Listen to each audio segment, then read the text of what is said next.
Friends, welcome back to a new session. So let's discuss some questions and solution based on mean value theorem which is discussed in the previous videos. So before starting this video, don't forget to subscribe our channel for more information videos. So let's begin this session.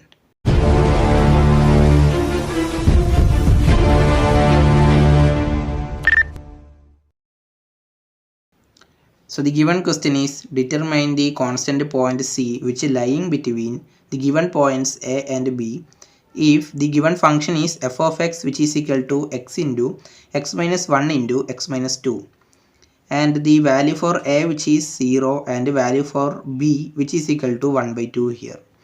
So note here that we want to find a constant point by using the mean value theorem. So it means that we know what is the value for f dash of c, that is f dash of c by mean value theorem which is equal to f of b minus f of a whole divided by b minus a.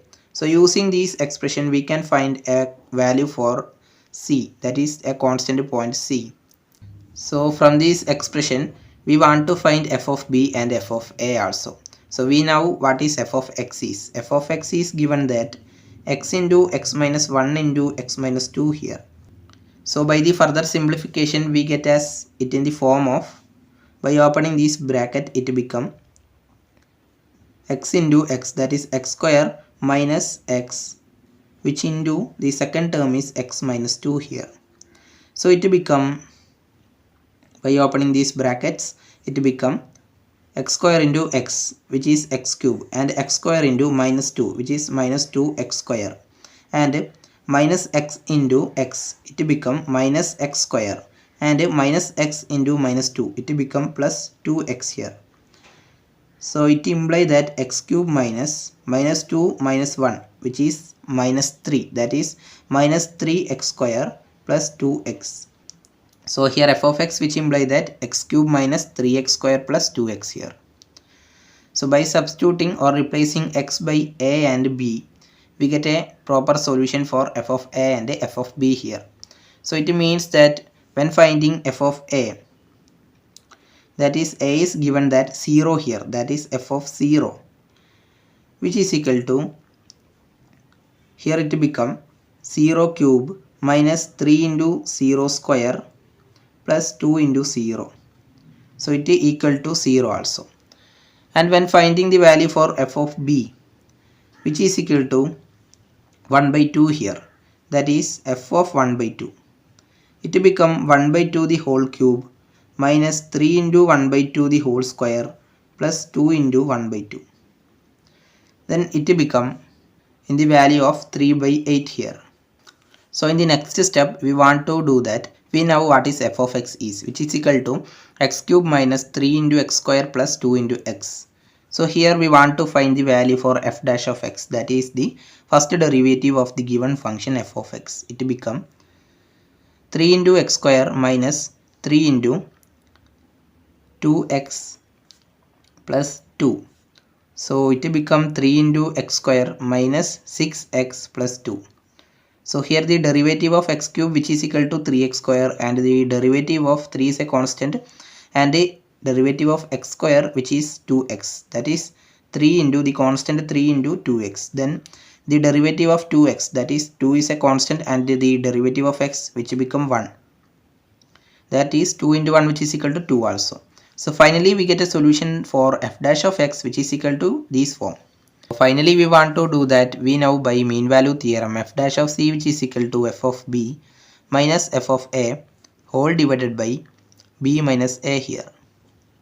So it means that by finding f dash of c, that is replacing the x by c here, so it become 3 into c square minus 6 into c plus 2 in the left hand side, and in the right hand side it become the value for f of b and f of a and b a, that is the value for f of b, f of a, b, a. Value for a is given that 0 and value for b is given that 1 by 2 and value for f of a we get as 0 and the value for f of b which is 3 by 8. So when substituting these values in the given equation, so it become 3 by 8 minus 0 whole divided by 1 by 2 minus 0. So here it means that 3c square minus 6c plus 2 which is equal to 3 by 8 into 2 by 1, that is 6 divided by 8. So which become 3 by 4 here. It means that we want to find the solution for 3c square minus 6c plus 2. By taking the 3 by 4 into the left hand side, it become 2 minus 3 by 4 which is equal to 0. So here it become 3c square minus 6c plus 5 by 4 here. Then multiplied with 4 it become 12 into c square minus 24c plus 5 which is equal to 0. When finding the solution for this second degree equation, we can find the value for c here. So it will become a fraction number here, that is we get a two solution, that is c1 which is equal to 1.763 and c2 which is equal to 0.2362 here. And note here that from the given point, that is given interval is 0, 1 by 2. So here only c2 is existing between 0, 1 by 2. Here we get a value for c which is equal to 0.2362 which is belongs to 0 and 1 by 2. And we can't say that is c1 it is not applicable here, that is c1 is 1.763. That is the value for c1 which is not belongs to the given closed interval or the given interval 0, 1 by 2 here. So in this video we discussed about one question based on mean value theorem and its solution also. So in the upcoming session we can discuss lot of question based on mean value theorem. So let's wind up this session and don't forget to subscribe our channel for more information videos. So stay tuned with us.